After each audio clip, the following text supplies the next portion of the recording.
Welcome to another Burchfield Penney Art Center sketch break, sponsored by Hyatt's All Things Creative. These are short 15-minute links to sketching demos to inspire you or take a break from your day. My name is Laura Glista, and today our sketch prompt is to make a mini sketchbook. So here are the materials that you'll need for today.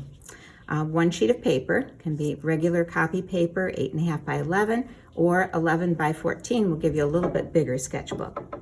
You'll need to have a pencil. Perhaps you have a favorite pencil you like to draw with, a pair of scissors, an eraser, a bone folding tool or some folding tool, could be a popsicle stick, that's optional, and a Sharpie, again, might be optional.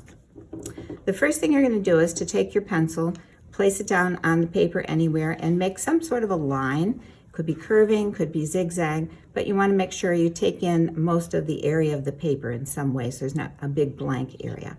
So I'm going to start here, and it could have loops in it, could have big swirls, little swirls, but I just want to kind of cover the whole area of the paper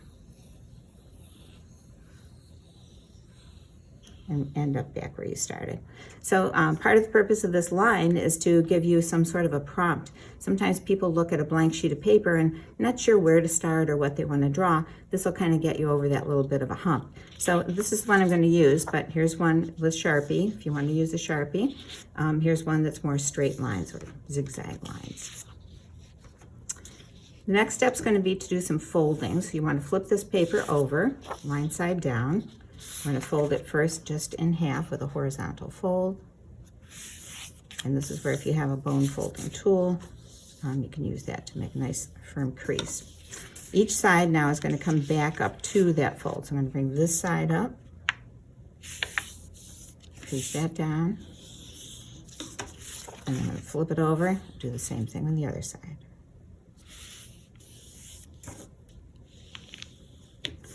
One more fold. We're going to open it back out flat.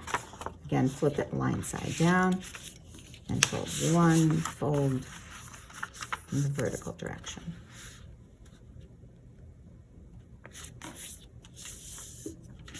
Okay, crease that down. Okay, going back to visit that very first fold, you're now going to use your pair of scissors. We're going to make one cut that goes from the folded edge to where the other fold comes across.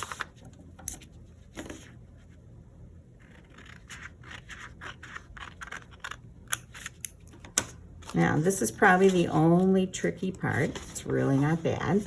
Go back to your vertical fold. You'll see that it opens up to like a diamond. You're going to push the two sides in, and then you collapse the sides down however they seem like they want to go to make it into a book shape. So I'll go through that again because it's a little bit trickier. You go back to your long vertical fold that you had, kind of collapse it down, and then just fold the sides over however they want to kind of go. And to keep it in a nice book shape, you can take that folding tool if you're using one, just kind of crease those down. And if it's a little bit off on the side, don't worry. So one of the things is that you'll notice you have parts of lines that might make you think of certain things to start drawing. It's also small and pocket size, so you can travel with it. Here's the one that comes out from the 11 by 14 size sheet of paper. So it's just a little bit bigger if you want more space. So then you can create a cover if you want. You can look around you and see what's in the space that you're in that maybe comes to mind when you look at some of the shapes that you see coming in front of you. It could be each page looked at individually, or it could be the whole page across, like one big picture. It's up to you, but you can kind of look through, see which one you want to start on. But it might give you something to think about, or something comes to mind as you work. So let's go back to maybe this one. I'm thinking I see sort of a goldfish shape here. I have a water garden at home, so I'm going to see if I can maybe change that into the tail of the fish. This looks like the head with maybe a nice long fin on this side, maybe a little bit of one showing on that side, maybe a mouth in here, and a gill. I could do some scales. And if you do your line in pencil, then you can use the eraser, but some people like working right with the Sharpie and making that work. So here's some scales.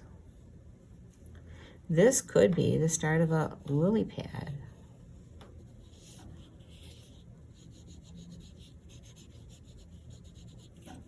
Up in that area. We could indicate some water, some ripples, maybe some bubbles. Maybe this is another stem of a leaf coming in over here. So we can add things too. You're not like just glued to the lines that you have. Maybe there's a lily bloom up here.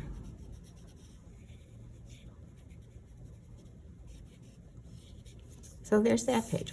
Sometimes it might just be an abstract kind of a design. You might have seen our sketch break that was Zen doodles, and maybe you want to just make repeated kinds of lines. You just want to doodle.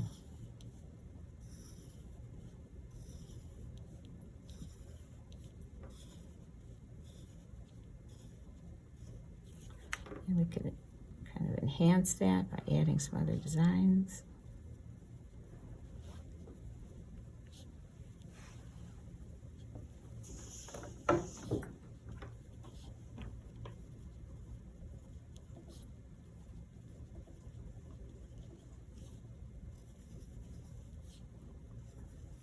Just kind of use your imagination, use a little improv. So almost looks like an Easter egg. Maybe I want to make a basket over here. But each page can be individual. You don't have to have, one set thing in mind. Each one can be different. Or maybe you want to make it a theme one where you're looking around for all different kinds of plants or flowers, and each page is going to be a different one of those ideas captured. This one looks like it could be a lot of curving leaves.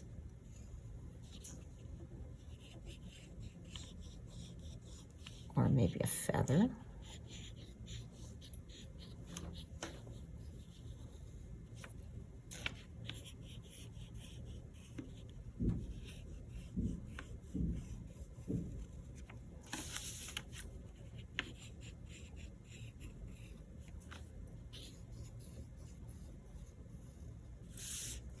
Maybe some smaller lines added in.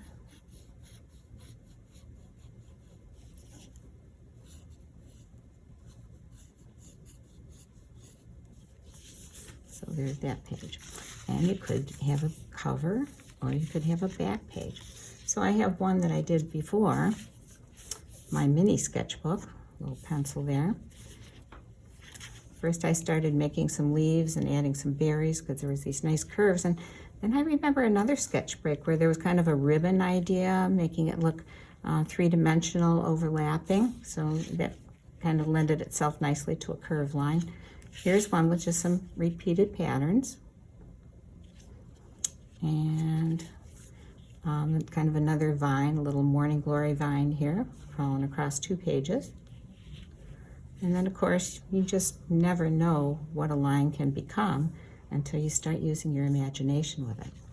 One more variation would be that you can take a sheet of a little heavier paper and use a sponge to dampen it, dab some color on for watercolor, kind of let the colors run together, and then when it's dry, same thing, fold it in half, bring the 2 sides in, open it back up, flip it upside down, do the vertical fold, back to that first fold, making 1 cut, and then taking it this way and pushing it in, moving the sides over, and now you've got some color images that might make you think of certain things you can add. Or colored pencils could be added to that. Doesn't have to be just plain black and white pencil. So hopefully that will give you some ideas for using a blank sheet of paper and not being kind of stuck with what to draw. We appreciate your time for joining us today, and hope that you'll visit the Burchfield Penney Art Center soon.